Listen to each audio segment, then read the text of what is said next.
അശോച്യാൻ, ദുഃഖിക്കാൻ അവകാശമില്ലാത്തത്.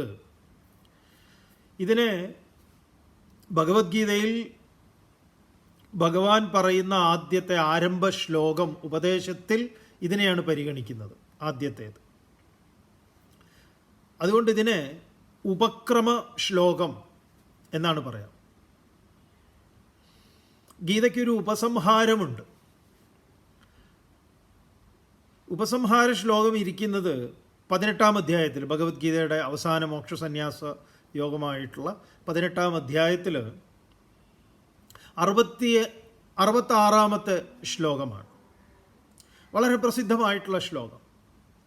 സർവധർമാൻ പരിത്യജ്യ മാമേകം ശരണം വ്രജ അഹം ത്വാ സർവപാപേഭ്യോ മോക്ഷയിഷ്യാമി മാ ശുച. അപ്പോൾ ഉപക്രമത്തിൽ എന്താണോ പറഞ്ഞത് അത് ഉപസംഹരിക്കുമ്പോൾ അതുണ്ടായിരിക്കണം. അപ്പം ഈ ഉപസംഹാര ശ്ലോകത്തിൻ്റെ അവസാനം എന്ന് പറയുന്നത് സർവധർമാൻ പരിത്യജ്യ, സർവധർമ്മങ്ങളെയും പരിത്യജിച്ച്. ഏറെ തെറ്റിദ്ധരിക്കപ്പെട്ടിട്ടുള്ളതാണ് ഈ ശ്ലോകം. ഇതുകൊണ്ട് കുറേ പൊല്ലാപ്പും ഉണ്ടായിട്ടുണ്ട്.